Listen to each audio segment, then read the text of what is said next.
Assalamualaikum warahmatullahi wabarakatuh. Halo guys, kembali lagi bersama gue Wisnu Indra di Cerhor, cerita horor. Oke.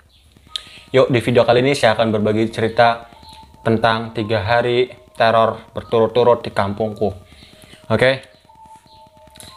Cerita ini diambil dari kisah nyata dari sebuah Instagram ya. Sebut saja namanya Bapak Nabil. Oke.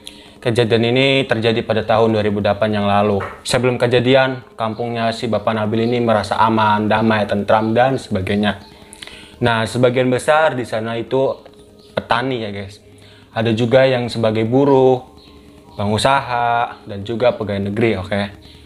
Nah, hampir di kampungnya si Bapak Nabil ini terasa sempurna. Nah, pada saat kejadian itu, malam pertama terornya, saya nggak tahu kejadiannya itu terjadi pada tanggal berapa, bulan apa saya tidak tahu karena beliau tidak menceritakan tahunnya. Maksudnya tidak menceritakan tanggal dan bulannya, cuma menceritakan tahunnya saja. Nah, malam pertama teror pun dimulai. Pada suatu hari ketika si Bu Joko membuka warungnya, tiba-tiba Bu Joko dikagetkan dengan kehilangan sebuah rokok. Semua rokok yang ada di etalasenya hilang. Nah, sang suami Pak Joko pun memeriksa di bagian jendela dan pintu. Kalau ini maling, pasti ada bekas congkelan. Tetapi pada faktanya di situ nggak ada guys. Bekas congkelan itu nggak ada. Nah, Pak Joko dan Bu Joko pun heran dan kebingungan. Ini siapa pelakunya?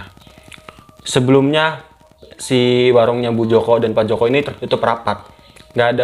Nggak ada yang kecongkel ataupun yang kebuka, nggak ada, tertutup rapat. Nah, teror pun dimulai pada hari itu. Ketika Pak Joko merasa kebingungan dengan apa yang terjadi, Pak Joko pun akhirnya berinisiatif melaporkan kejadiannya ini ke Pak RT setempat. Oke, Pak Joko pun langsung bergegas ke rumah Pak RT. Nah, ketika Pak Joko sedang berjalan ke rumah Pak RT, Pak Joko melihat sekerumunan warga sedang berdiskusi. Nah, menurut Pak Joko dalam hati, wah itu banyak warga, pasti ada suatu hal yang penting yang sedang dibicarakan. Nah, akhirnya Pak Joko pun sebelum ke rumahnya Pak RT, Pak Joko pun mampir sebentar ke situ, ke kerumunan warga ya guys, memampirinya. Nah, akhirnya setelah sampai ke tempat keramaian, Pak Joko pun bertanya, ada apakah ini? Sang pemilik warung, sebut saja namanya Bu Astri, dia adalah pemilik warung kedai kopi ya, kedai kopi. Nah, sang pemilik warung pun menjawab, saya setelah kehilangan semua rokok di etalase saya.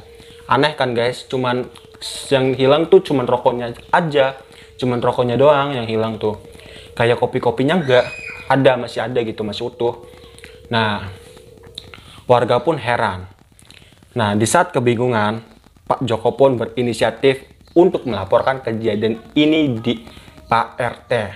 Langsung, tanpa pikir panjang, Pak RT dan warga pun bergegas untuk pergi ke rumah Pak RT, oke?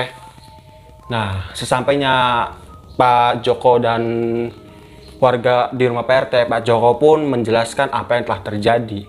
Begitu pula Bu Astri ya. Nah, ketika semua masalah sudah diceritakan dengan jelas, Pak RT pun berjanji guys, berjanji akan mengusut semua masalah yang telah terjadi di kampungnya. Akan dibahas secara tuntas guys.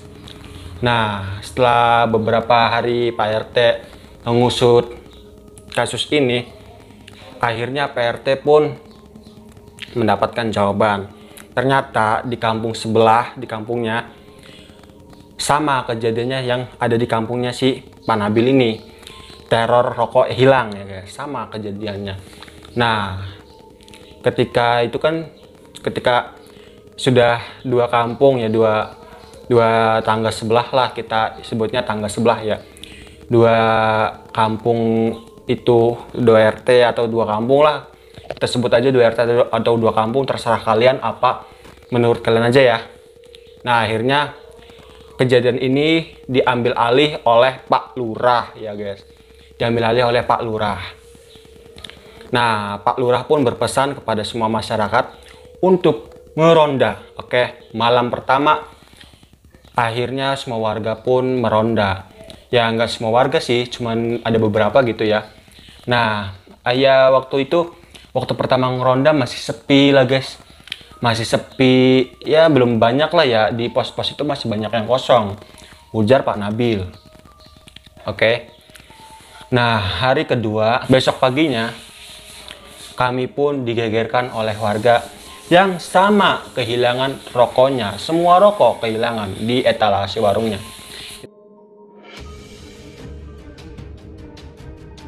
Nah, hari yang terakhir, hari ketiga, akhirnya warga pun banyak yang ngeronda. Di pos-pos, di setiap pos ronda itu banyak warga yang menjaga. Nah, sekitar pukul jam 12 malam tepat, ada salah satu warga yang menghampiri kita di pos ronda itu. Dan beliau pun bercerita, waktu itu si pemilik warungnya nih, sedang mau mengontrol warungnya ya. Sedang mau mengontrol warungnya. Nah, tiba-tiba sang pemilik warung pun aneh dengan warungnya, kayak ada suara berisik-berisik gitu di dalam warungnya. Akhirnya sang pemilik warung pun lewat diam-diam dari pintu belakang. Nah, ketika beliau sudah berhasil masuk ke pintu belakang, si bapak pemilik warung itu pun melihat entah itu sosok wanita ataupun perempuan. Beliau sedang mencari sesuatu di etalase, kayak mencari sesuatu, entah itu barang apa ya guys. Paling juga rokok lagi ya kan, yang sedang kehilangan rokok-rokok kan ya. Saya juga nggak tahu si maling itu sedang mencari apa.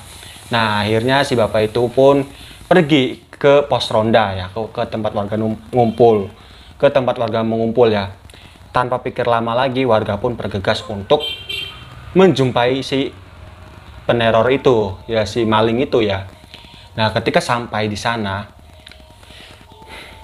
warga pun meneriakin maling, maling, maling dan sebagainya. Nah, ketika pas mau ditangkap, si maling itu bisa ngilang guys, tembus tembok. Aneh, tapi nyata. Bisa nembus tembok dan sebagainya. Oke, bisa nembus tembok dan sebagainya.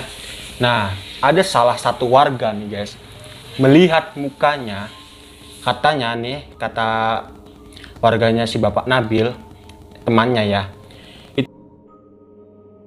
hari kedepannya tuh udah hilang, terornya hilang, dan mereka pun warga kampung hidup damai, aman, tentram, udah itu aja. Oke guys, mohon maaf jika video ini banyak salah kata, kurang tepat dalam penyampaiannya, ataupun masih banyak kesalahan. Saya mohon maaf, oke. Gue Wisnu Indra, pamit undur diri. Assalamualaikum.